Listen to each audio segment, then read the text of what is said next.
democracy system. No, I must place the unions in proper pathway for this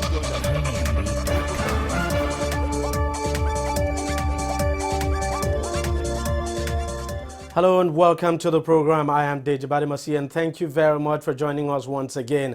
And this week we are starting with the Nigerian budget. We're not talking about this year's budget. We're talking about the 2017 budget. Of course, the year is not ended, but this government, the Buhari's government, is trying to avoid the situation we had with the 2016 budget. And so the government has sent the 2017 budget proposal to the National Assembly. As a matter of fact, not just the 2017 budget proposal, but that of 2018 and 2019 as well. It is what is called the medium-term expenditure framework. And but what we're going to do here is to concentrate on the 2017 budget because it's next year. We're not talking about this year's budget. This year is gone, even though we've been told that this budget, the budget of 2016, will continue to operate until sometime in May next year. But then Nigeria is in a recession and everybody is hoping that this country will be able to come out of the recession now as quickly as possible. And that's the reason why attention is now shifting to next year, because that is when we understand, and the IMF has also said it, and the government is saying it, that Nigeria will be able to make a full recovery. So let's take a look at the provisions now of the 2017 budget. Well, the government intends to spend, the budget not so much different from the current budget. The government is planning to spend 6.866 trillion naira. The current budget for 2016 is 6.06 trillion. So this is that of 2017 is going to be slightly higher. But look at the budget benchmark. The oil benchmark will be $42.50. As we speak today, oil is currently trading at between $50 and $51. But the government is hoping, I believe, that it will remain that way, or probably the prices will go up. And so the oil benchmark, $42.50. And the exchange rate, current exchange rate, of course, not too good at all. I'm talking about the interbank rate, which is somewhere around 305 naira to the dollar. But the 2017 exchange rate, the benchmark exchange rate now will be 290 naira to the dollar. And oil production, 2.2 million barrels per day. In the 2016 budget, the oil production volume was, of course, 2.2 million barrels, or somewhere around 2.23 million barrels per day. Unfortunately, we've not been able to achieve that as a result of militancy in the Niger Delta region. At some point, oil production level in this country dropped to as low as 700,000 barrels per day. Now we understand we're doing somewhere around 1.5 million barrels. So the government is hoping that it will be able to pump 2.2 million barrels per day. Now, if it does not achieve that, it affects the entire budget, just like what we are seeing with the current budget. Let's take a look at the next slide now. Our revenue. So the government is hoping to spend 6.866 trillion naira. Where is the money going to come from? That's the big question. This is where the government plans to get the money from.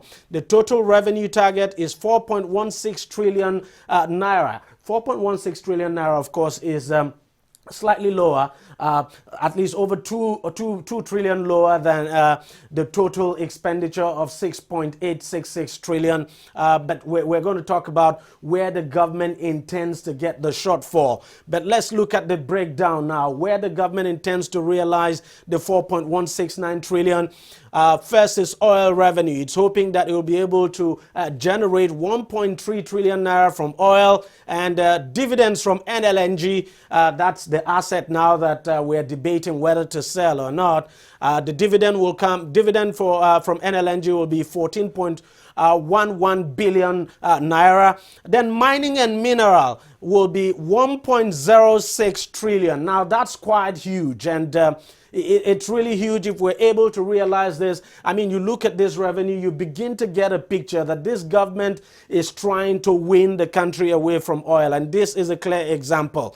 The non-oil revenue. The government is hoping to rake in 1.508 trillion naira from non-oil revenue. And look at that figure. It's surely higher than what the government is projecting it is going to get from oil. So 1.508 trillion naira That's quite ambitious and that's quite huge coming from non-oil revenue. If we're able to achieve this going forward, then it means we can say Nigeria is gradually moving away from being an oil-dependent economy. And then it's hoping to get from company income tax 902.8 billion naira, VAT, that's the value added tax, 282.2 billion naira, customs 77.5 billion, government share from federation account 45.9 billion. Independent revenue, of course, will come up at 1.2017 trillion. Now that's quite huge as well. And government share in special account 6.546 billion naira, special levies 9.086 billion naira, and unspent balance from previous fiscal year will be 50 billion naira. As I said, you look at the breakdown of this revenue. If the country is able to achieve this target, that will be good news, because it means we are gradually weaning ourselves away from oil. Because you take a look at what we're expecting from oil revenue, just 1.3, and then you have non-oil revenue far higher than that. Let's take a look at the next slide now. The expenditure, how does the government plan to spend the money? Capital, of course, that's the capital expenditure, will be 1.76 trillion naira. That's something close to what we have with the 2016 budget. So we're looking at a capital budget of around 30% or thereabout. And the recurrent expenditure, of course, will be 2.563 trillion naira. And the debt service, that's how much we're going to use to service the debt we intend to take, 1.639 trillion naira. And social intervention program will be 350 billion. Remember, in this year's budget, the government initially budgeted 500 billion, but we understand that has been cut down as a result of revenue shortage. And now we take a look at the next slide now. The debt profile. Well, we understand our debt to GDP ratio is not high, but some people are warning that our debt to revenue ratio is quite high and that we need to do something about it. As a matter of fact, our debt to GDP ratio is not up to 20% as we understand, and so it doesn't give a cause for concern at all. But look at the debt profile now. The total debt of this country as we speak, as of June 2016, 16.3 trillion naira, and then out of that figure, out of the 16.3 trillion naira, external debt, that's the foreign debt now, the foreign debt portfolio is 3.19 trillion naira, and then the domestic debt portfolio, 13.11 trillion naira. So Nigeria is borrowing heavily domestically than it is doing externally. The federal government now of this budget, of this debt now, that the share of the federal government is 74.6%, and the states, of course, all the 36 states in the country, their share of our total debt is 25.4%. We'll take a look at the next slide now. These are the projections for the 2017 budget. The government is projecting that, the economy will grow by 3.02%. A lot of people have said that is quite ambitious. Even the IMF and the World Bank have actually projected something lower than that. But the government is hoping that by 2017, the economy would have grown by 3.02%. If we're able to achieve that, then that will be a lot of success. Inflation, well, the government is projecting that inflation will decline to 12.9%. At the moment, it's somewhere around 17 point something percent. So the government is hoping that inflation at some point in 2017 will decline to 12.9%, and that will be good for Nigeria. Now look at our consumption. The government is projecting that our consumption will rise to 8.05 trillion naira. We'll take a look now at the last slide. That's the budget performance for this year. The year, as I said, has not ended, and we've been told that this budget will continue to run until sometime in May next year. But look at the budget performance so far. The funds spent so far is 2.419.38 trillion naira. That's as of June 2016. 2016. This is what we have spent. Remember, the total expenditure, the budget size of the 2016 budget is 6.06 trillion. So, but this is what we have spent so far, and the year is almost over. And the reason why we're doing this, which is quite low, is just because revenue is not coming as fast as the government had expected. Now, the recurrent budget of this figure now, recurrent 1.479.56 trillion, and then the capital is 332.58 billion. That's as of July 2016. This is how much we have spent on the capital side of the budget. And the revenue receipts, and this is why. You look at the revenue, it gives you a clear idea of why we are spending this. Look at what the government has made so far. As of June 2016, 951.52 billion. That is way off the mark. By now, you expect, as of June, you expect that we would have done over 50%. But with this, we've not even scratched the surface. Now, the 2016 projected revenue, of course, is 3.855.74 trillion. That's the projected revenue. And look at what we have as of June 2016. So it's a huge challenge for Nigeria. Money needs to come in. And as we've been telling you, of course, the government is hoping that it will be able to fund the shortfall now in the 2017 budget by borrowing and from other sources. And so we just hope and pray that, things go well, especially if we're able to diversify the economy, because the 2017 budget clearly shows that this country intends to diversify. If we're able to achieve results with that, there's no question at all that Nigeria will begin to turn the corner. We'll take a short break now, and when I come back, I'll be talking to some analysts now about some of these figures. Every day, every hour, and every minute, news break in Nigeria. Things happen so fast, it's most times difficult to track and comprehend them. But that's what we do right here on DEJI360. 2015, would you want to come back again? It's like asking Jesus Christ if he knew he was going to die, will you want to come back as the savior of the world again? We do not just help you track the stories, we break them down, explore all the angles, analyze the issues so that you can fully comprehend the stories and use them to make the right decisions.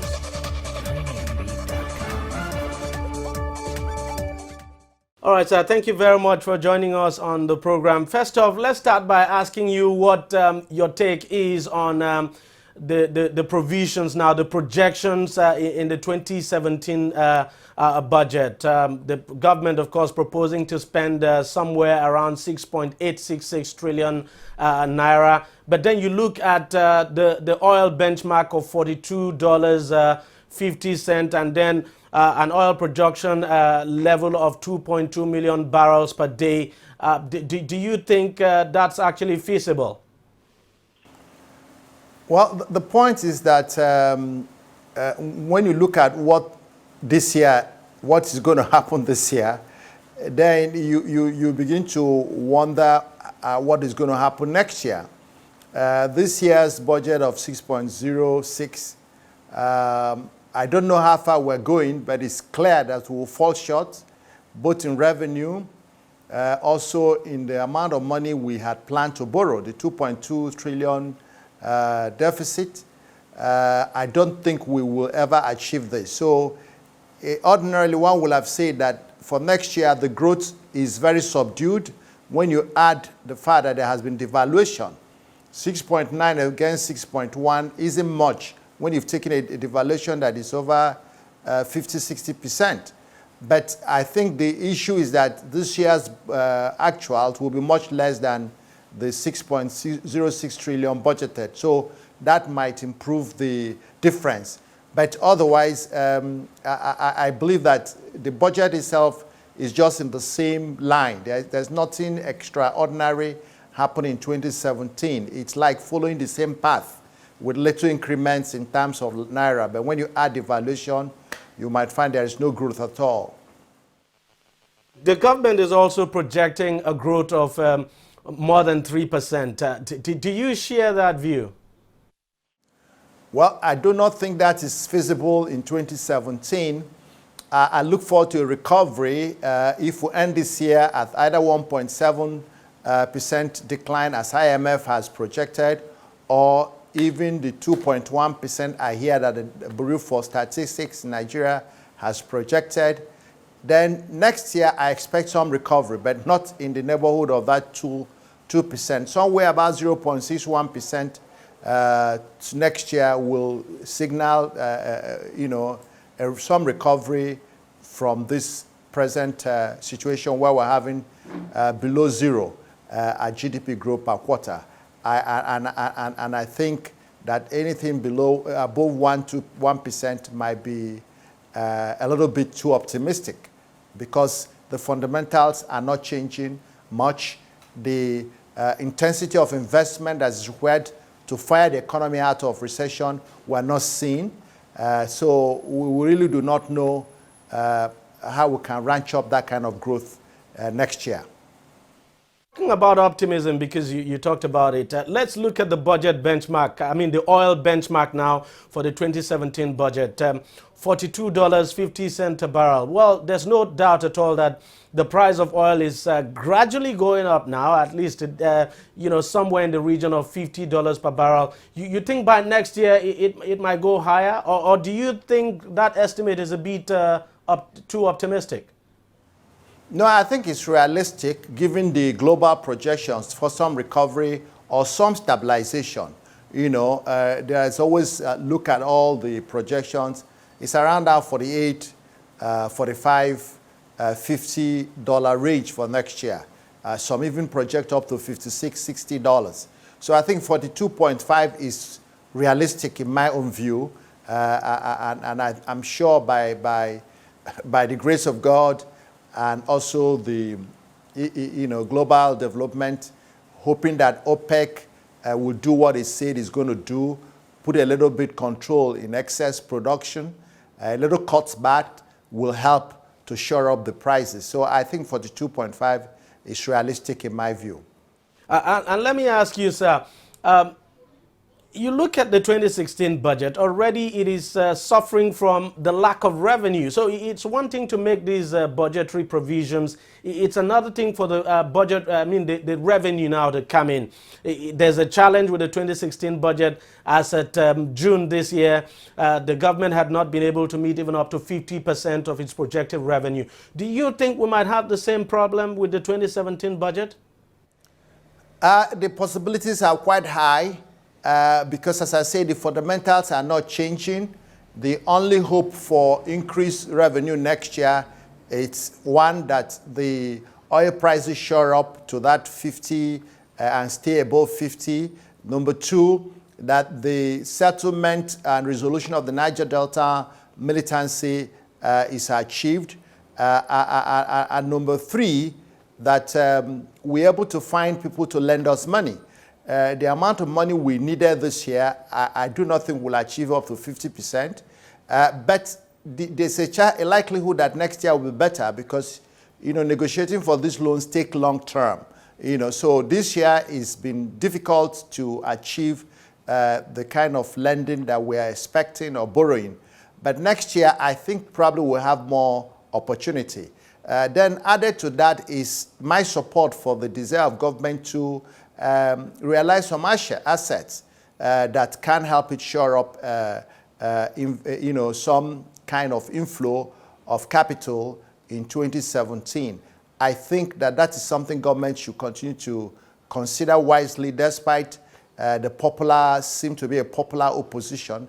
But I think that when you do a proper economic analysis, there is a reason in selling off some of the assets that the government wants to sell, especially since it's a question of sell old assets and acquire new assets. If the government says they're going to put the money in infrastructure, that's new assets. And I will support that because we need to spend our way out of this recession so that we do not remain there too long or recede further into depression. Because you talked about the assets, I was actually going to ask you why, for instance, people are just, people are actually kicking against the idea. And I'll give you a typical example. Some people have argued that you look at NLNG, for instance, one of the assets that has been talked about in recent times. that you look at what the government is making from that, from NLNG in terms of dividends, that it just would not make any sense at all to sell these assets, and that you look at the price of these assets at this time, that it wouldn't make any sense at all to sell the assets at this time, because you definitely would not be getting a good price for them.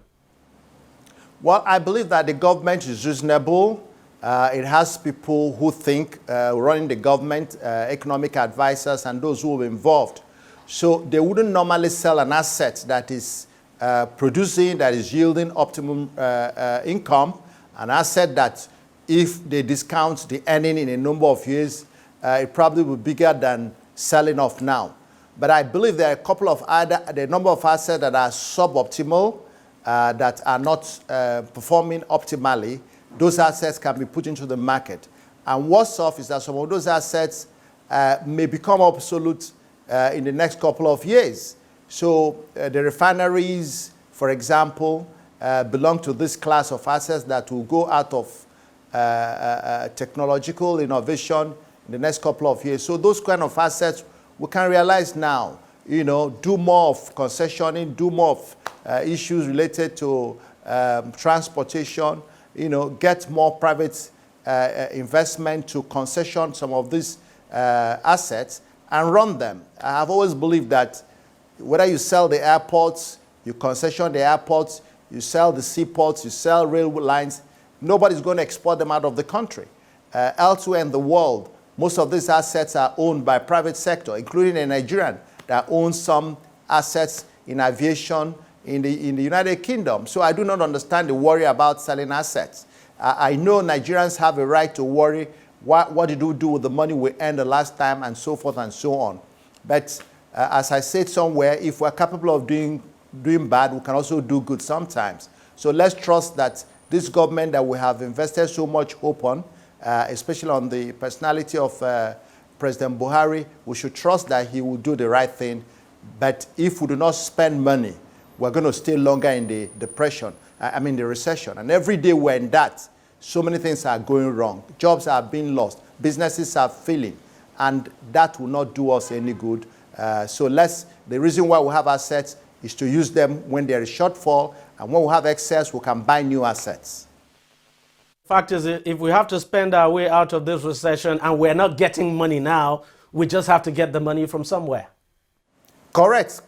That's my point. Because if you ask me, would I like to leave debt for my children or leave no assets? I prefer to sell assets and, leave no debt for them than to leave assets that will not work and then at the same time leave debt for them. So let's find money, and whatever we can to spend ourselves and buy ourselves out of recession. I believe the time will come when we'll have excess liquidity as we had. Part of the assets we're talking about today were bought by past presidents, including the much maligned General Sani Abacha. If Sani Abacha can acquire assets when he had excess liquidity, I believe that we can't get a worse president who can acquire assets in front when I believe that our economy will have improved. In terms of borrowing, we just have to wrap up now. In terms of borrowing, do you think we would be able to get the money that we intend to borrow? For instance, the $1 billion Euro bond, for instance, you think we'll be able to get that? In the short term, that is going to be challenging, but in the medium to longer term, it's possible, especially if the policies that government seems to be considering begin to mature, some pro-market policies that will improve market perception and also bolster confidence in our economy. Because what we are suffering now is lack of confidence in the economy. There's a lot of uncertainty, and so people who want to invest or bring their money or lend to us are worried that we don't seem to have a steady macroeconomic policy framework. And I think government is laboring on this. The earlier they came out clear and clean, the better it is for us to create that enabling environment for investment inflow, including foreign direct and also remittances, and in addition, portfolio.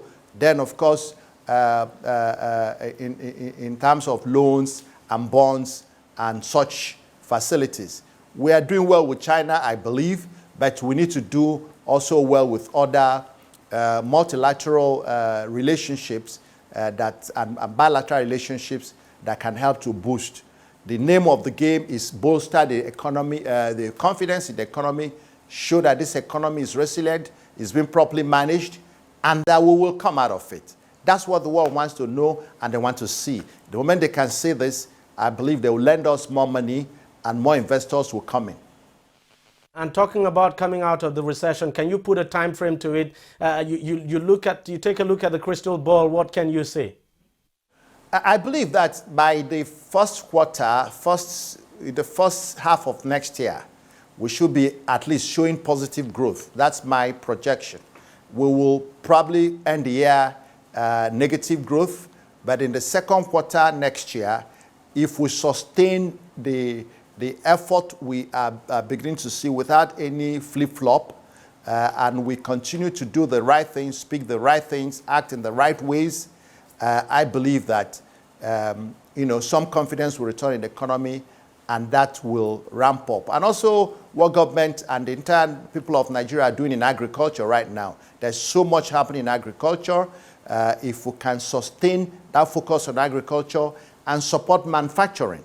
CBN say give 60% of foreign exchange to manufacturers. Can we enforce that? If we can enforce that, then there will be hope that between manufacturing and agriculture, we can ramp up production and productivity, and that will help the recovery of the economy. Mazi Samuel Huabunga, thank you very much for joining us, and thank you for your thoughts. Well, we'll take a short break here, and when we come back, we'll be discussing something else.